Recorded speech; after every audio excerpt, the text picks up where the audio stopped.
Okay, magandang hapon po sa inyo lahat mga kabayan. Muli ay bumabati po ako sa inyo ng isang maganda at mapagpalang araw.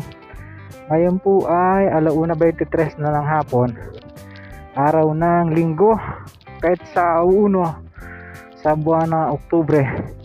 At kagaya po ng inyong nakikita, nandito po tayo sa Tagaytay City, particularly sa Dap-Dap East, kung saan dito nga po mag-uumpisa yung bypass road from dito po sa Tagaytay hanggang dyan po sa Calamba. At babaybayin po natin ito hanggang diyan sa may Bunggo o Mabato. I'm sorry.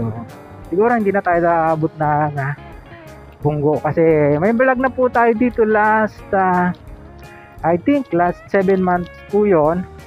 Higit kalahating taon na. Kaya po ating napagpasyahan na muli ay bisitahin na para kumustahin kung ano-ano na yung mga latest development dito. At kagaya po ng inyong nakikita, hindi pa rin nawawala yung poste na nasa gitna. Mas maganda sana kung medyo ma-remove na yan para hindi na siya delikado, no? Anyway, ang highlight po ng ating vlog ngayong araw ay kukumustahin natin yung dulong bahagi nito bago dumating ng tulay dyan patawid po ng Bunggo, no? Mula dito sa Mabato.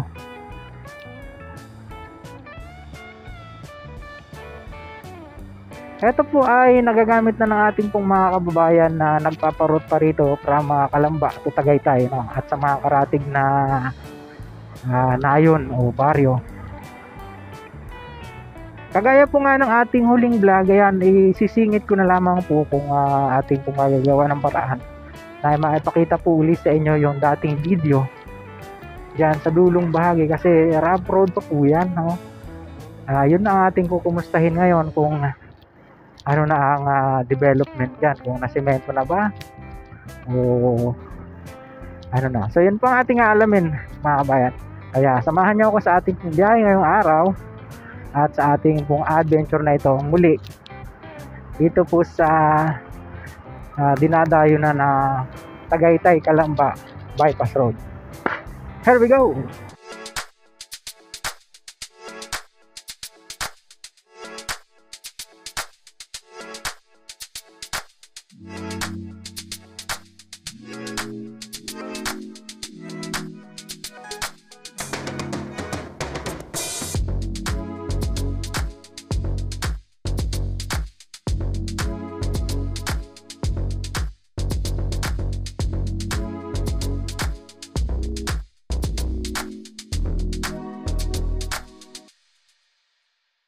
Yan, nandito na tayo sa mataas na bahagi at dahil ngayon po ay pahapon na, mas pabor po yung ating video footage kung dito tayo mag-uumpisa sa Tagaytay pababa dahil hindi tayo against the light, no?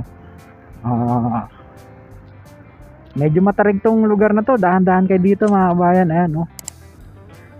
Buo na yung kalsada niya, huling punta natin dito ginagawa pa ito eh. Oo. At nakita nyo yung mga nilampasan nating nagbibisikleta, dinadayo po ito, lugar na ito, lalo na pag medyo maaga-aga pa. Approaching na tayo nung Snake Road na tinatawag.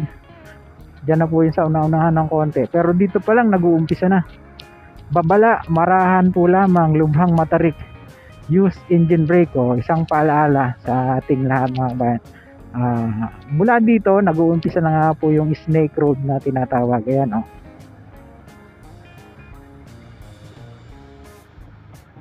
Sa paakyat hindi gaano, wag lang mabibitin siguro.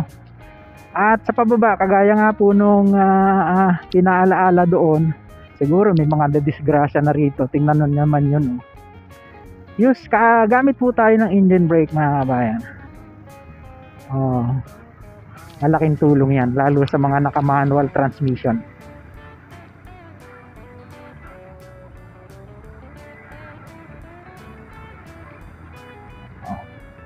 Okay, tapos na yung Snake Road at nandito na tayo sa Barangay Mabato. Oo. Diyan sa una-unahan ng konti, makadadaanan natin yung karatula, no?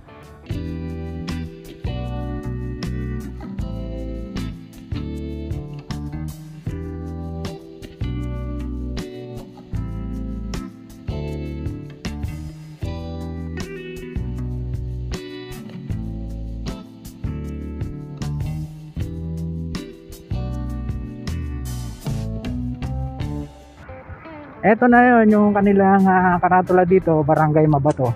Ayan. Ayun, kakita nyo, hanggang dito na binuldos ng unang vlog natin. Gubat pa ito eh. So, ibig sabihin, dito dediretso ang kalsada, hindi dito sa daan na ito. Kaya pala hindi siya, yun, naintindihan na natin. Dito siya, yan, binulwa siya, no? Palibasa ngayon po ay linggo, kaya siguro pahinga yung ating pong mga kababayang nagtatrabaho dito. Nakaimis lahat ng kanilang mga equipment na ginagamit. So hindi pala dito sa kalsadang to, dyan sa baba. At sisilipin po natin yan mamaya-maya ng konti kung atin siyang makukuhanan ng aerial footage, no?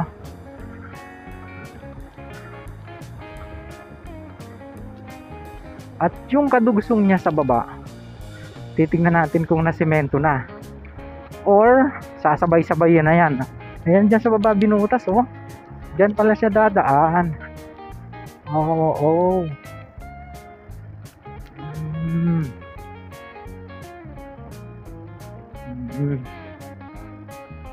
Tapos dito siya babaybay, oh.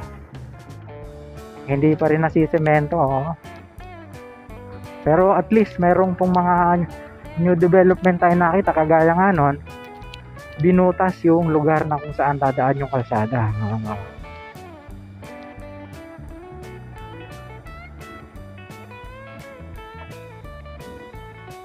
At sisilipin na rin natin yung tulay, kung ano na yung development niya, kung buong buo na ba siya, kasi ilalagay ng concrete riprap yung gilid niya. Ayan, oh.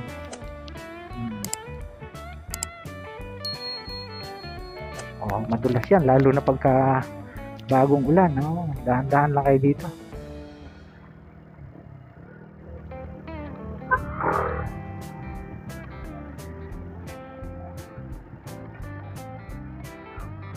Ang lalim ng inuka ng tubig nung malakas ang ulan, no? Nakitang-kita. Ang taas ng pagkakaano dito. Huling punta natin, hindi pa ganyan yan. Oo.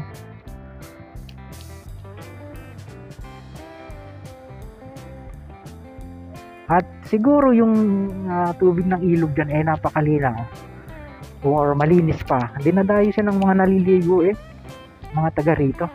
Ayan, nilalagay ng concrete riprap yung gilid para iwas soil erosion. Dahil pag gumuho ang lupa, dire-diretso na yan. Nawala na yung barracks ng mga gumagawa rito. Oo. So, hindi na po natin natatapusin ang pagtawid hanggang doon sa kabila, no? Kasi may vlog naman na tayo dyan. Ilalagay ko na lang po sa end screen natin or sa ating iCard para po inyong mas baybayan yung pong mga development dito. Sisilipin natin sa baba, no?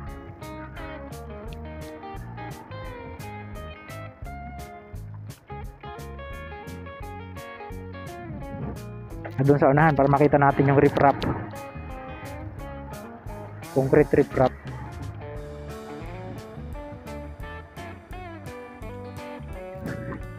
Nakakalula silipin to. Halika kayo, samahan niyo ako. Ayun, kako na nga, ang lino ng tubig, oh. Di ba? Gaganda ng mga bato niya. Doon, maraming naliligo. At yan na nga po yung sinasabi ko sa inyo na concrete riprap, oh. Tingnan natin kung makikita yan sa aerial shot. So, yun. Hanggang dyan na lang po muna siguro yung pong ating vlog na naibahagi sa inyo ngayong araw. Sa mga ngayon lang napagawi sa ating maliit na YouTube channel, sana po huwag niyong kalimutang mag-like at pag-subscribe. Pakipindot po ang notification bell para lagi po kayong updated anytime na mag-upload po tayo ng video. Ito pong muli si Kabayang Alex, lagi nagpapaalala. Lagi po tayong mag-ingat, manalangin sa Diyos at magpasalamat. See you po on my next vlog, God willing. Hasta bye bye.